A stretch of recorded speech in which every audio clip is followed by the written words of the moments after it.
कार्यक्रम के प्रायोजक हैं पिताजी स्वर्गीय श्री नागरदास जी टिम्बडिया एवं माताजी स्वर्गीय रीवा बहन जी टिम्बडिया की पुण्य स्मृति में उनकी पुत्र वधू श्रीमती रूपा जी टिम्बडिया एवं परिवार, राजकोट, गुजरात। तो आपने कहा ठीक है, चलो पानी चालू कर देते हैं।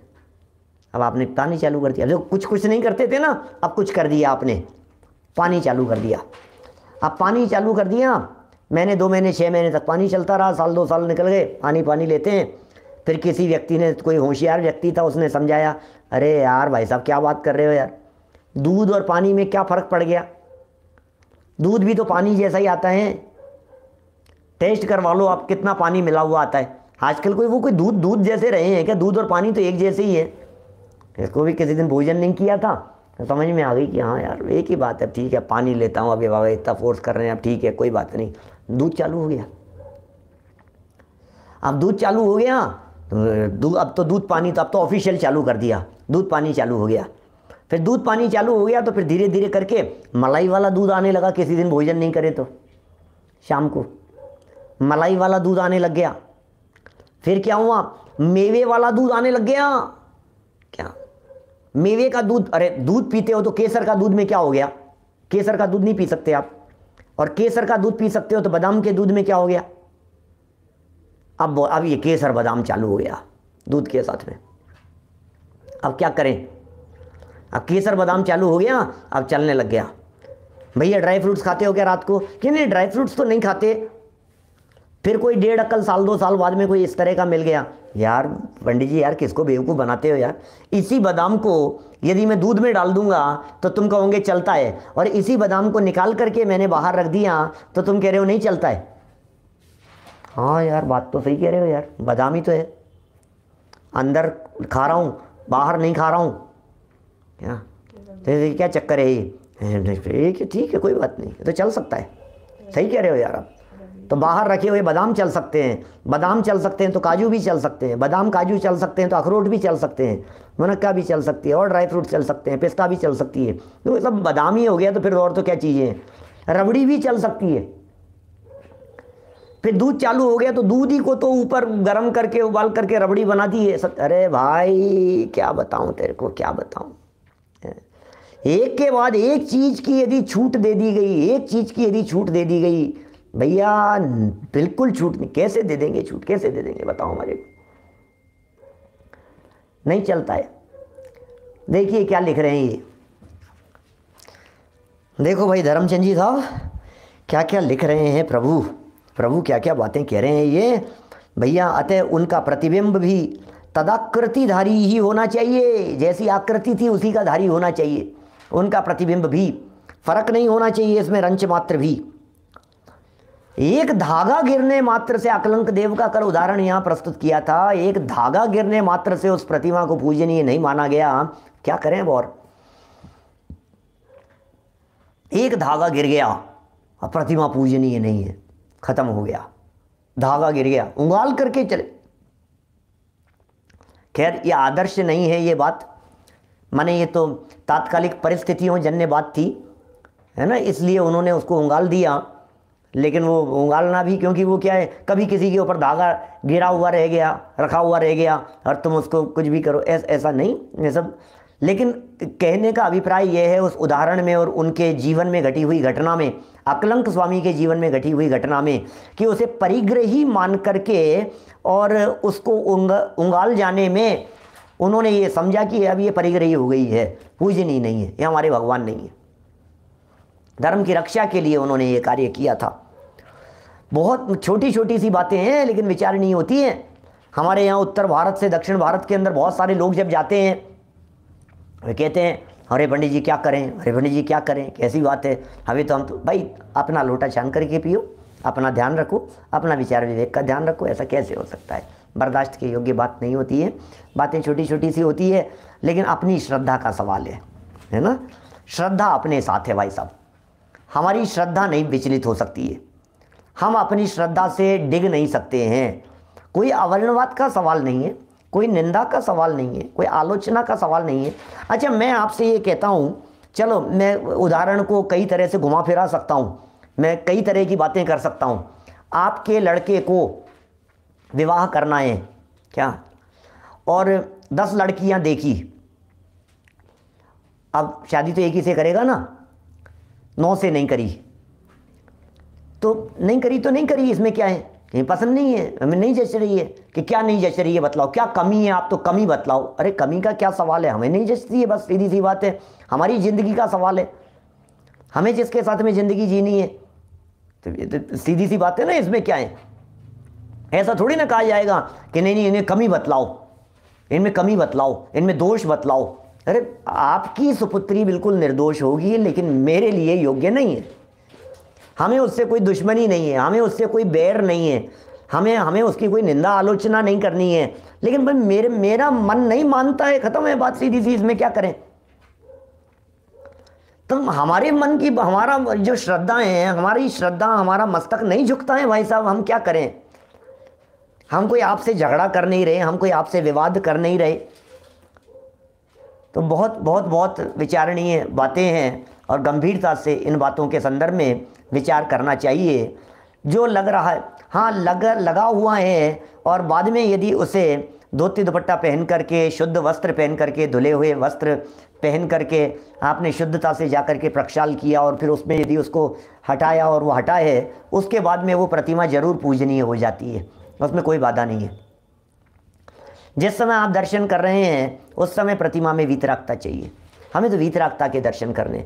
कोई व्यक्ति ये कह देवे, यहाँ कई तरह के कई लोग तर्क करते हैं और इस तरह की बातें कहते हैं, पंडित जी एक बात बतलाओ, हमें एक बात कहनी है आपसे कि आप तो वीतरागता देखो ना यार, आप देखते ही क्यों, आपके क्या फर्क पड़ता है, होगा क्या, माने आप तो वीतरागता देखो। कैसे देखें भैया, कैसे देखें, माने प्रतिमा वीतरागी होनी चाहिए, अवर्णवाद रंच मात्र भी जिनेंद्र प्रतिमा का नहीं होना चाहिए। मैं बहुत सारे तर्क उछल रहे हैं मेरे दिलो दिमाग में, बातें समझाने के लिए, बतलाने के लिए, लेकिन भाई साहब पढ़ते हैं अपन, आगे बढ़ते हैं, है ना। 367 नंबर पेज पर नीचे, प्रतिबिंब की पूजन भगवान की प्रतिछाया रूप तदाकृतिधारी का ही होना चाहिए। कितना सुंदर वाक्य है? बोलो, प्रतिबिंब की पूजन, प्रतिबिंब की पूजन क्या, भगवान की प्रतिछाया रूप तदाकृतिधारी का ही होना चाहिए। जैसी आकृति भगवान की होती है उसी का होना चाहिए, क्योंकि प्रतिबिंब का शब्दार्थ ही तदाकृतिधारी का है। प्रतिबिंब, प्रतिमा, प्रतिबिंब, प्रतिबिंब जैसा था वैसा। प्रतिबिंब किसका नाम है? प्रतिमा, प्रतिमा जैसे थी वैसी की वैसी, उसे कहते हैं प्रतिमा। सेम टू सेम को प्रतिमा कहा जाता है।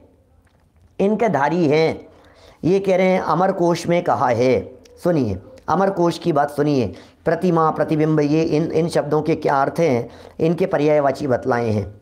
कैसे, क्या कहते हैं? प्रतिमानं प्रतिबिंबं प्रतिमा प्रतियातना प्रतिच्छाया प्रतिकृतिर्चर्या रचा पुंसिम प्रतिनिधिः। प्रतिमान, प्रतिबिंब, प्रतिमा, प्रतियातना, प्रतिच्छाया और प्रतिकृति तथा प्रतिनिधि, ये शब्द प्रतिमावाची हैं एवं भगवान की आकृतिधारी मूर्ति को कहते हैं। ये सारे शब्द भगवान की आकृतिधारी मूर्ति को कहते हैं। जैसे भगवान की मूर्ति, जैसा भगवान का स्वरूप, जैसा भगवान का आकार प्रकार, उसको कहते हैं ये प्रतिकृति कहते हैं उसे। यदि चंदन केसर आदि भक्ति भाव से चढ़ाया ही जावे तो भगवान की मूर्ति पर न चढ़ाया जावे। समझना, आप चढ़ाइए, केसर का निषेध नहीं है, चंदन का निषेध नहीं है। चंदन से चर्चूं चरणाम्बुज, हे भगवान चंदन से आपके चरण कमलों की पूजा करता हूं, लेकिन इसका अर्थ ये थोड़ी ना है कि मैं चंदन ही आपके लगा देता हूं, ऐसा थोड़ी ना होगा। माने बड़ा भाव छिपे हैं इनमें।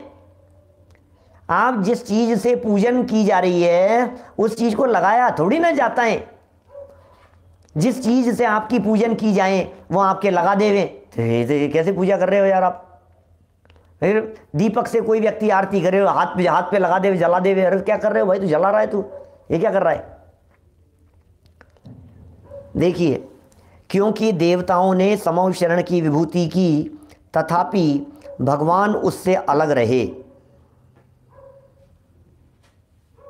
क्या कहा?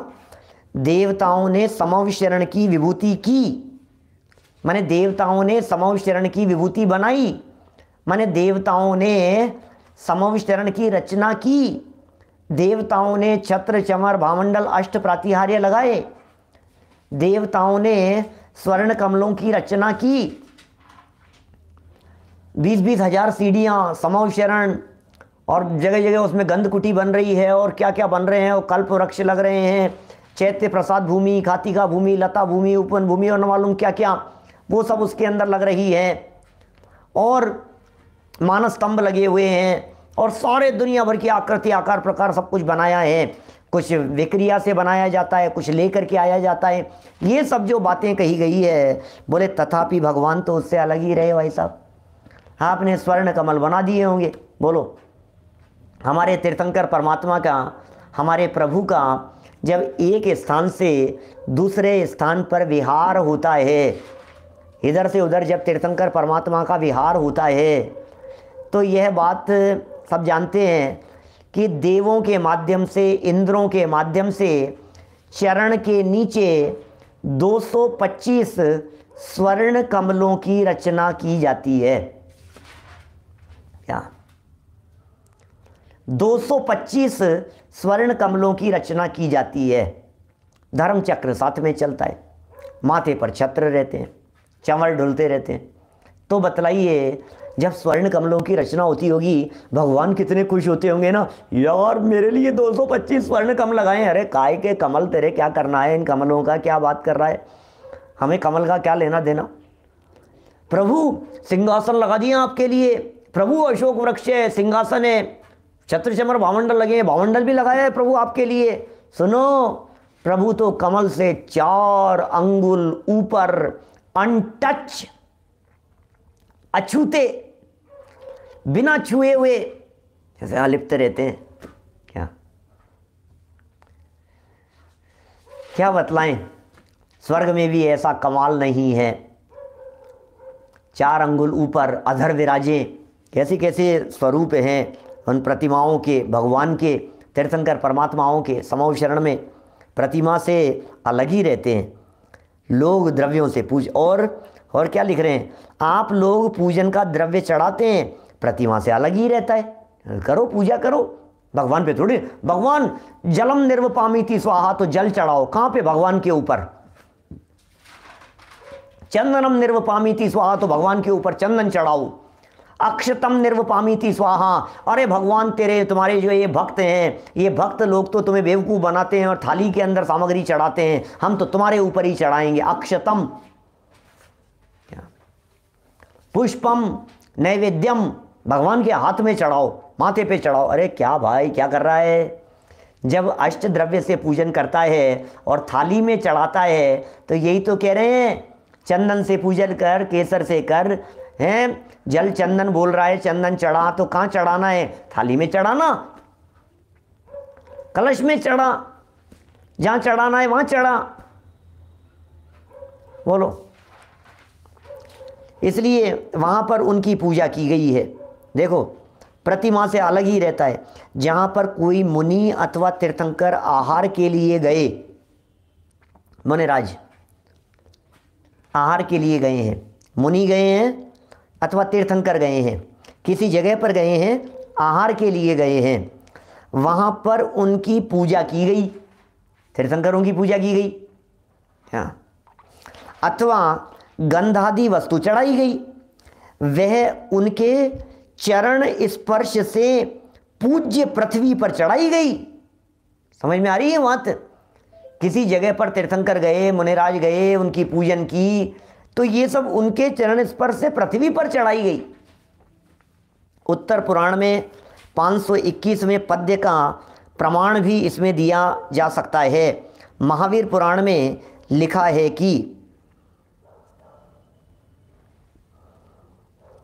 गंधादिभिर विभूष्य तत् पादोपांत महीतलम परमान्नम त्रिशुद्ध्यास्मै शोधितेष्टार्थ साधनम।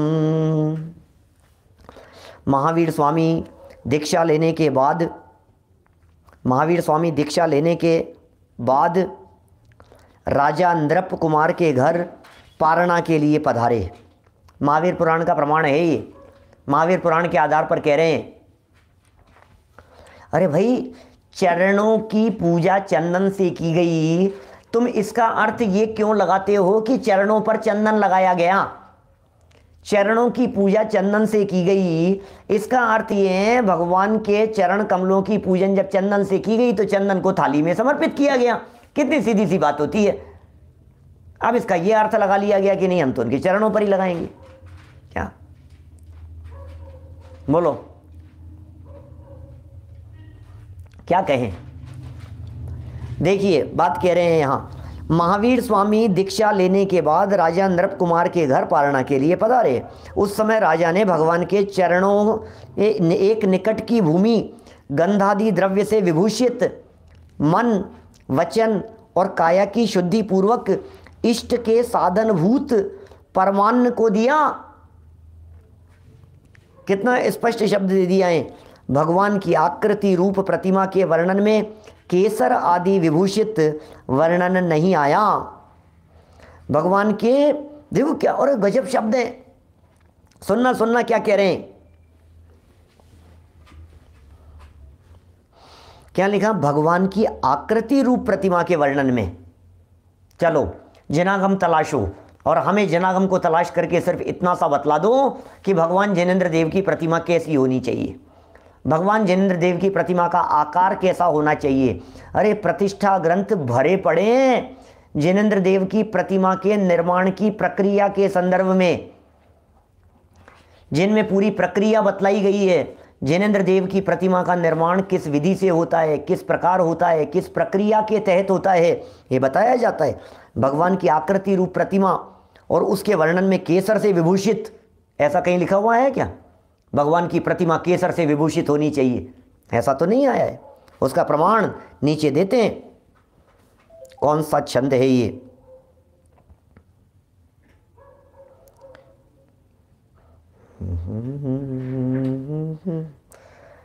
द्युतिमंडल भासुरांग यष्टिर्भुवनेषु त्रिषु भूतये वृत्त प्रवृत्तः वपुषा प्रतिमा जिनोत्तमानां प्रतिमा प्राञ्जलि रश्मि वन्दमानः विगतायुध विभूषः प्रकृतिस्थः कृतिनां जिनेश्वराणां प्रतिमाग्रहेषु कान्त्या प्रतिमाः कल्मष शान्तये भिवन्दे। बृहत सामायिक की ये श्लोक थे 2, और अर्थ में लिखते हैं, मैं कांति की झरी से शोभायमान शरीर वाले, क्या लिख रहे हैं? मैं कांति की झरी से, झरी कांति की इस झरी से शोभायमान शरीर वाले तीनों लोक के प्राणियों के हित करने के लिए प्रवृत्त, तीन लोक के प्राणियों का हित करने के लिए प्रवृत्त शरीर के प्रतिबिंब रूप भगवान की प्रतिमाओं को वंदन करता हूँ। ओहो, भगवान की प्रतिमाएं तो कैसी होती है, अपने आप ही शोभायमान होती है। भगवान जिनेंद्र देव का स्वरूप तो मूल में स्वयं ही शोभायमान होता है। जिन मंदिर में भगवान की आकृति को धारण करने वाली आयुध की आकृति विकार और विभूषण से रहित, कांति से युक्त, पापों की शांति के लिए मैं उस प्रतिमा को नमस्कार करता हूँ। जिनेंद्र देव की प्रतिमाएं जिन मंदिर में कैसी होती है, कैसी होनी चाहिए जिनेंद्र देव की प्रतिमाएं, प्रतिमा किस प्रकार की होती है। मैं तो ये कहता हूँ कोई व्यक्ति पैरों पे लगा देगा, फिर कोई व्यक्ति हाथ पर लगा देगा, फिर कोई व्यक्ति ये होली का दिन हो ना तो भगवान को, अरे भगवान गाल पे भी केसर लगा देता हूँ आपके, थोड़ा सा क्या हो गया है। फिर कहीं ऐसे भी मिल जाएंगे, प्रभु तिलक लगा देता हूँ आपके, बोल लो भगवान की तिलक लगा देगा। सोचना किस तरह की स्थिति। अभी मैंने बतलाता हूँ आपको, आप लोगों में से बहुत लोगों को पता भी होगा, हमारे दक्षिण भारत के लोगों को पता भी होगा, 26 जनवरी के दिन, 15 अगस्त के दिन घटनाएं, पुरानी फोटोएं मिल जाएगी आपको नेट पर, यूट्यूब पर, नेट वेट पे सर्च करेंगे आप, गूगल वगैरह पे तो आपको मिल जाएगी। तिरंगा अभिषेक, अरे आज तो देश आज़ाद हुआ था क्या। भारत के ध्वज में 3 कलर होते हैं, ऐसा अभिषेक करेंगे, मस्तक अभिषेक, जिनमें 3 कलर बिल्कुल ऐसा, और फोटो खींचो तो ऐसा लगे बिल्कुल अरे प्रभु आप तो तिरंगे हो गए हैं। हर साल तिरंगा अभिषेक होता है। योगेश जी साहब, पांडे जी बोलो क्या करें भाई साहब, तिरंगा अभिषेक, फिर वो तिरंगा कह रहे हैं उसको, फिर कुछ भी करो, कोई सतरंगा करो, कोई पचरंगा करो, कोई पचरंगा होता है भाई साहब। हमारा जो जैन दर्शन का जो झंडा होता है, ध्वजा होता है हमारा जैन ध्वज, वो तो पचरंगा होता है। चलो भैया इस बार हम पचरंगा अभिषेक करेंगे। वाह भाई साहब, बहुत जगह हो रहा है, होने लग गया है, धीरे धीरे होने लग गया है, जगह जगह तिरंगा अभिषेक होने लग गया। फिर पचरंगा अभिषेक होगा। आपने पंचामृत तो सुना होगा, लेकिन ये तो पचरंगा अभिषेक है। लो पचरंगा अभिषेक, क्या कहें, भगवान की तो छवि कैसी है भाई साहब, वीतराग छवि है। वीतरागी जिनेंद्र देव की प्रतिमाएं हैं, क्या बताएं, जितना कहो उतना कम है भाई साहब, जितना कहो उतना कम है। आगे तो देखते जाओ आप, देखते जाओ क्या क्या होने वाला है, देखते जाओ धीरे धीरे करके क्या क्या होने वाला है। जो करा दे वे सो कम है, कुछ भी करा दो। अभी एक बार की कहाँ की घटना मैंने सुनी इस तरह की, वो जन्म कल्याणक का दिन था और किसी बच्चे को पालने में झुलाया, हमारे तो आज ही हुआ है, इसको पालने में झुला दो। पालना झूलन में भगवान महावीर भगवान के आदिनाथ भगवान पंच कल्याणक का दिन था, जन्म कल्याणक का दिन था। और जन्म कल्याणक के दिन बोले आज ही हमारे तो घर में वो पोता हुआ है, पोता अधिकारियों में से थे, और बोले शाम को पालना झूलन के अंदर इसी को झुलाएंगे आज तो अपन। हमारे यहाँ तो क्या क्या किसको झुलाएंगे, किसका क्या करेंगे, वो अछूत होता है, वो तो क्या शुद्ध नहीं है, वो तो शुद्ध ही नहीं है। अभी तो नावन नहीं हुआ है उसका, 7-8 दिन 8 दिन 5-7 कितने दिन बाद में उसको नहलाते हैं, तब तो उसकी शुद्धि होती है उस तरह की, कैसे चलेगा। जो कर दो सो कम है। बताओ मैं आपको, गोद भराई के कार्यक्रम होते हैं, किसकी गोद भराई के कार्यक्रम हो रहे हैं, बोले माता की गोद भराई का कार्यक्रम है। हमने कहा भाई कौन सी माता की गोद भराई का कार्यक्रम है, बोले पद्मावती माता की गोद भराई का कार्यक्रम है। मैंने कहा भैया पद्मावती माता की गोद भराई का कार्यक्रम कर रहे हो आप? हाँ साहब पद्मावती माता की गोद भराई का कार्यक्रम कर रहे हैं। देखिए पद्मावती माता मेरे लिए बिल्कुल सम्माननीय है, मैं उनके खिलाफ नहीं कह रहा हूँ कुछ भी, पद्मावती माता के खिलाफ नहीं कह रहा हूँ, लेकिन पद्मावती माता के नाम पर जो नया आडंबर पाल लिया है मैं उसकी बात कह रहा हूँ, उनकी गोद भराई। हमने कहा साहब गोद भराई कर रहे हो क्या? हाँ साहब। तो मैंने कहा आपको पता है गोद भराई किसकी की जाती है? हम बच्चे हो गए उनके, तो माँ है, वो तो क्यों नहीं, माँ है ना वो, तो उनकी गोद भराई करेंगे। अरे वो देवी हैं, देवी, स्वर्ग की देवियाँ, स्वर्ग की देवियाँ प्रेग्नेंट नहीं होती। स्वर्ग की जो देवियाँ होती हैं उनके बाल बच्चे नहीं होते स्वर्ग में, देवी देवताओं के। वे सब देवी देवता जो होते हैं वे सारे देवी देवता, ये सब क्या कहेंगे उसे, उपाध्यशय्याओं पर जन्म लेते हैं, बड़े ही जन्म लेते हैं, बड़े बड़े ही, बच्चे नहीं होते देवों के, बाल बच्चे नहीं होते। इस कार्यक्रम के प्रायोजक हैं पिताजी स्वर्गीय श्री नागरदास जी टिम्बडिया एवं माताजी स्वर्गीय रीवा बहन जी टिम्बडिया की पुण्य स्मृति में उनकी पुत्र वधू श्रीमती रूपा जी टिम्बडिया एवं परिवार, राजकोट गुजरात।